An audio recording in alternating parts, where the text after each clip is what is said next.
پیر اجمل رضا قادری کے بیانات سننے کے لیے ہمارا چینل AR قادری کو سبسکرائب کریں۔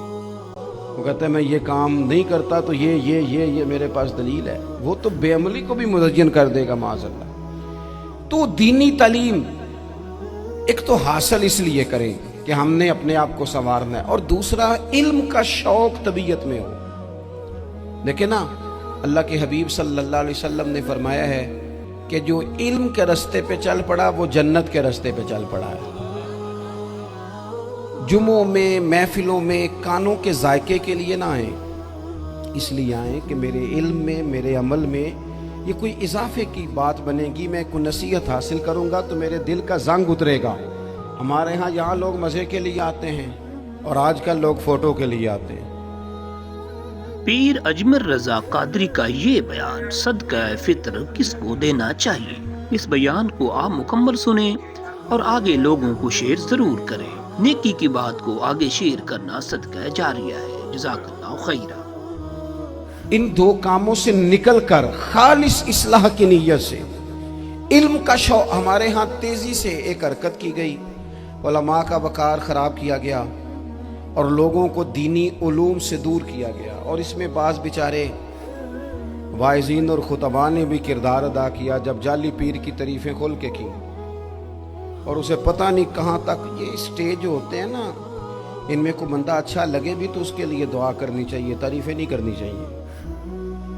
تعریفیں اس کا کوئی فائدہ نہیں ہے، اس بندے کو تو دعا کا فائدہ ہے۔ اگر آپ کو اچھا لگ رہا ہے تو اسے دعا دیں، اس سے زیادہ کچھ نہیں کریں۔ اور ہمارے ہاں جناب وہ نقیب محفل بیچارے کی شامت آ جاتی ہے اگر تعریفیں تھوڑی کرے تو، کہتے ہیں انہوں تو نام ہی نہیں لینا ہوں۔ وہ بھائی اس کے نام لینے سے آپ کا قد اونچا ہوتا ہے۔ تو علم اور عالم، ان دونوں چیزوں سے قوم کو دور کیا گیا۔ دینی تعلیمات کا فقدان ہے۔ جو میٹرک تک لوگ 60-70 کتابیں پڑھ جاتے ہیں انہیں بھی قرآن پاک ٹھیک سے نہیں پڑھنا آتا، دور کیا گیا۔ آپ مجھے بتائیے، چلیں ایک مسجد ہی آپ دیکھ لیں، اس مسجد کے اندر اگر ایک طرف ایک عالم دین مشکاہ شریف کھول کے بیٹھے ہوں، حدیث پاک کا درس ہو رہا ہے، یا بہار شریعت کھول کے بیٹھے ہیں، فقہی مسائل بیان کی، اور اسی مسجد میں ایک بابا جی جبہ پہن کے تگڑا سا بڑی سی پگڑی باندھ کے اور 500 دانے والی تسبیح لے کے بیٹھے ہیں، اب ایک بندہ اندر آتا ہے تو وہ کدھر جائے گا؟ عالم کی طرف کہ بابا جی کی طرف؟ وہ کیوں جا رہا ہے بھلا بابا جی کی طرف؟ وہ اس لیے کہ ہم نے اسے یہ بتایا ہی نہیں کہ جس طرح سبحان اللہ سبحان اللہ سبحان اللہ پڑھنا عبادت ہے نا، اسی طرح دارابا دارابا پڑھنا بھی عبادت ہے۔ اسے ہم نے بتایا نہیں کہ جب تک علم کے رستے میں رہنا بھی عبادت ہے، جب تک اسے یہ سمجھ نہیں نہ آئے گی کہ جس طرح وظائف کی کتاب پڑھنا عبادت ہے اسی طرح مشکاہ شریف پڑھنا بھی عبادت ہے، حدیث بخاری کا درس لینا بھی عبادت ہے، مسلم شریف کی احادیث پر اپنے اساتذہ سے بیٹھ کر دروس پانا بھی عبادت۔ جب تک یہ پورا مزاج دیکھیں نا، نبی پاک صلی اللہ علیہ وسلم نے فرمایا رات کی ایک گھڑی بھر دین سیکھ لینا ساری رات نفل پڑھنے سے بہتر ہے۔ اب ہمیں سمجھنا چاہیے کہ کتاب پڑھ کے بھی بندہ رب رسول تک پہنچ سکتا ہے۔ کتاب و سنت رستہ آسان کرتے ہیں، لیکن ہمارے ہاں کیا مزاج دیا گیا ہے؟ بابا جی کے پاس چلو، ضرور جائیں بابا جی اگر نیک ہیں تو منع کوئی نہیں کر رہا، لیکن جو سوچ ہمیں حضور نے دی ہے ہم نے اسی سوچ کے مطابق اپنے معاملات کو ترتیب دینا ہے نا۔ اب ایک بات میں نے آپ سے پوچھی اور آپ نے کہا قوم ساری بابا جی کی طرف جائے گی۔ حدیث پاک کس طرح ہے؟ اللہ کے محبوب مسجد شریف میں تشریف لائے، دونوں جانب لوگوں کے حلقے بنے ہوئے ہیں، لوگ بیٹھے ہوئے ہیں، ایک حلقے میں لوگ اللہ کی یاد کر رہے ہیں، ذکر ہو رہا ہے، ایک حلقے میں بیٹھ کے ایک عالم کتاب و سنت کا درس دے رہے ہیں، ایک صحابی اور باقی سن رہے ہیں۔ خاص توجہ کریں نوجوان میری بات پر، رسول کریم صلی اللہ علیہ وسلم دونوں کے بیچ کھڑے ہو گئے اور کریم نے فرمایا دونوں محفلیں خیر کی ہیں، دونوں ہی حلقے خیر کے ہیں۔ اور پھر حضور فرمانے لگے مجھے چونکہ رب نے استاد بنا کے بھیجا ہے، میں چونکہ معلم بن کے آیا ہوں، یتلو علیکم آیاتنا ویزکیکم، میں چونکہ کتاب و سنت کی تعلیم کے لیے آیا ہوں، یہ لفظ کہتے کہتے حضور اس جماعت میں بیٹھ گئے جو دین پڑھ اور پڑھا رہی تھی. حضور وہاں بیٹھے جہاں بات دین کی ہو رہی, جہاں لوگوں کو اللہ رسول کی بات بتائی جا رہی. تو جمعے میں وقت پہ آئیں, اپنی دینی معلومات مضبوط کریں اور اپنے لیے مضبوط کریں. میں آپ کو بڑے درد سے یہ بات عرض کرتا ہوں, اگر دن میں 100 لوگ مسئلہ پوچھتے ہیں نا شریعت کا, تو ان میں 95 لوگ وہ ہوتے ہیں جو طلاق کا مسئلہ پوچھتے ہیں. والد صاحب نے, بیٹی کے والد صاحب نے 2 مہینے پہلے آرڈر دیا ہوتا ہے فرنیچر کا. بیٹے کی شادی ہو تو مہینہ پہلے شیروانی والے کو بھی کہنا پڑتا ہے, گاڑیاں بک کرانی پڑتی ہیں, میرج ہال بک, یہ سارے لوازمات ہم کرتے ہیں. سارا کچھ کیا, گاڑی سے گھر بسنا ہے, میرج ہال سے بسنا ہے, فرنیچر سے بسنا ہے.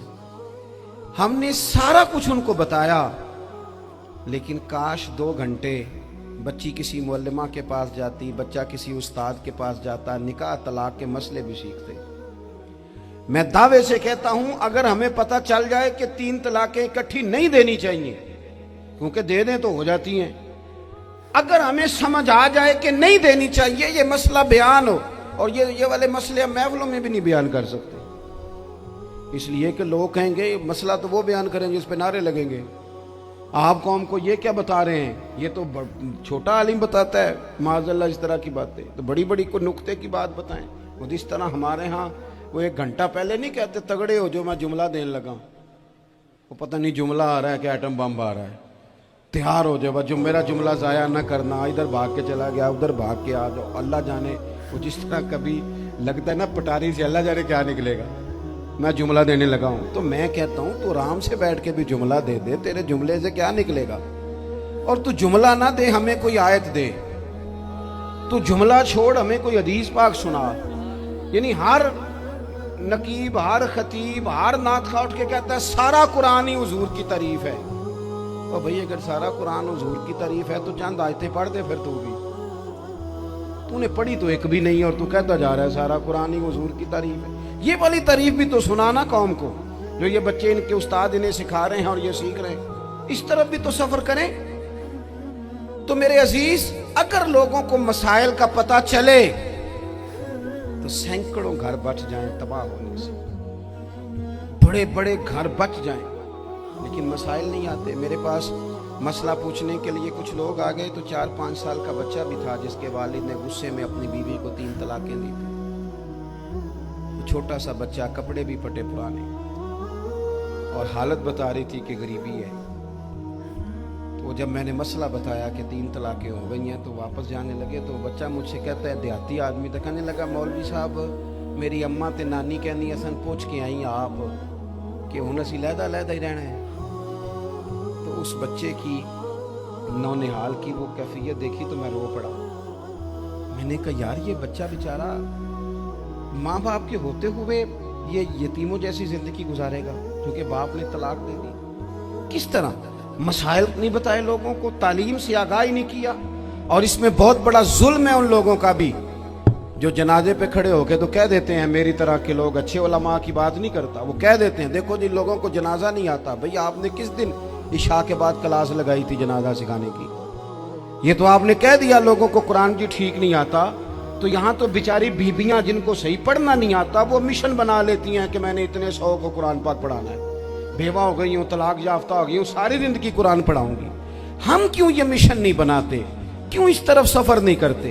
ایک تو دینی معلومات میں, دینی علوم میں اپنے آپ کو لگائیں اور ذوق پیدا کریں کہ جو چیزیں مجھے نہیں آتی میں نے وہ سیکھنی ہے, جو معاملات مجھے نہیں آتے میں نے ان کی طرف سفر کرنا ہے. ایک تو اپنا یہ مزاج بنائیں. اور جب آپ دینی علوم سیکھتے ہیں